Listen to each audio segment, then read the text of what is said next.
ആഗോള അയ്യപ്പ സംഗമവുമായി ബന്ധപ്പെട്ട് അതിന്റെ മുൻപും അത് കഴിഞ്ഞ ശേഷമൊക്കെ വിവാദങ്ങൾ ഇങ്ങനെ വന്നുകൊണ്ടിരിക്കുകയാണ്. ഈ അയ്യപ്പ സംഗമത്തിൽ പ്രതീക്ഷിച്ച പങ്കാളിത്തം ഇല്ലാതെ പോയതിന് കാരണം വിവാദങ്ങൾ കൂടിയാകാമെന്നാണ് ദേവസ്വം ബോർഡിന്റെ ഒരു വിലയിരുത്തൽ. പങ്കാളിത്തം കുറഞ്ഞത് തിരിച്ചടിയാണെങ്കിലും NSS അടക്കമുള്ളവരെ വേദിയിൽ എത്തിക്കാൻ കഴിഞ്ഞത് നേട്ടമായാണ് സർക്കാർ വിലയിരുത്തുന്നത്. നിർദ്ദേശങ്ങൾ ക്രോഡീകരിക്കാനായി 18-അംഗ സമിതിക്കും രൂപം നൽകിയിട്ടുണ്ട്. പക്ഷേ ഇതിന്റെ നിയമസാധുതയിൽ സംശയങ്ങൾ ഉയരുന്നുണ്ട്. നാളെ പന്തളത്ത് സംഘപരിവാർ സംഘടനകൾ സംഘടിപ്പിക്കുന്ന ബദൽ അയ്യപ്പ സംഗമത്തിൽ NSS അടക്കമുള്ള സംഘടനകൾ ഇനി പങ്കെടുക്കുമോ എന്നതിലും വ്യക്തതയില്ല.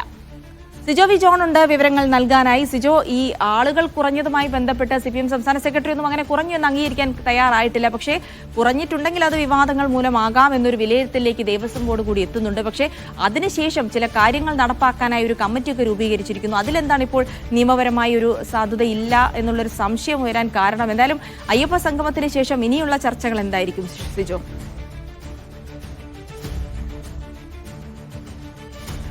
ആഗോള അയ്യപ്പ സംഗമം ഒരു വലിയ വിജയമാണ് എന്നുള്ളതാണ് സർക്കാരിന്റെയും CPM-ന്റെയും അതോടൊപ്പം തന്നെ ദേവസ്വം ബോർഡിന്റെയും ഒക്കെ ഒരു വിലയിരുത്തൽ. അതിൽ പ്രധാനപ്പെട്ട കാര്യമെന്ന് പറയുന്നത് ഈ ശബരിമല യുവതി പ്രവേശനത്തിന് ശേഷം സർക്കാരുമായി CPM-ആയും ഒക്കെ ഇടഞ്ഞു NSS-ഉം അതോടൊപ്പം തന്നെ SNDP ഉൾപ്പെടെയുള്ള സംഘടനകളെ ഒപ്പം നിർത്താനായി SNDP-യുടെ ജനറൽ സെക്രട്ടറിയെ ഉൾപ്പെടെ ഇതിൽ പങ്കെടുപ്പിക്കാൻ സാധിക്കുകയും ചെയ്തു. അങ്ങനെ സാമുദായിക സംഘടനകളുടെ ഒരു പിന്തുണ ഇതിലൂടെ കൊണ്ടുവരാൻ സാധിച്ചു എന്നുള്ളതാണ് ഏറ്റവും പ്രധാനപ്പെട്ട കാര്യമായി അവർ വിലയിരുത്തപ്പെടുകയും ചെയ്യുന്നത്.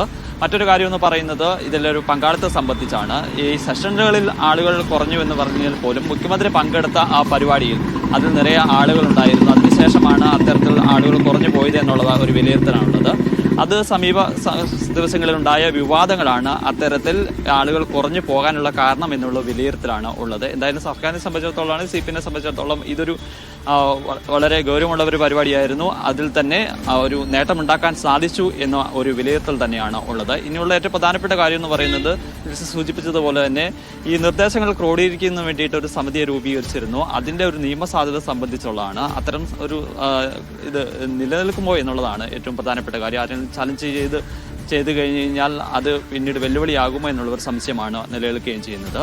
അതോടൊപ്പം തന്നെ ഒരു ബദൽ അയ്യപ്പ സംഗമം സംഘപരിവാർ സംഘടനകൾ നടത്തുന്നുണ്ട്. അതിൽ NSS ഉൾപ്പെടെയുള്ള സംഘടനകൾ പങ്കെടുക്കുകയാണോ എന്നുണ്ടെങ്കിൽ അത് നിലവിൽ നടക്കുന്ന അയ്യപ്പ സംഗമത്തിന് അതൊരു ക്ഷീണമാകുകയും ചെയ്യും. സർക്കാരും ദേവസ്വം ബോർഡും ഒക്കെ പങ്കെടുപ്പിക്കുന്ന ചടങ്ങിന് ബദലായി സംഘപരിവാർ സംഘടന നടത്തുമ്പോൾ ആ പരിപാടികളിലേക്ക് കൂടി പോവുകയാണ് NSS പോവുകയാണെന്നുണ്ടെങ്കിൽ അത് സർക്കാർ ഇപ്പം ഉണ്ടാക്കുന്ന നേട്ടത്തിന് അതൊരു പ്രശ്നമാകും എന്നുള്ള ഒരു കാര്യമാണ് പ്രധാനപ്പെട്ട കാര്യമെന്ന് പറയുന്നത്.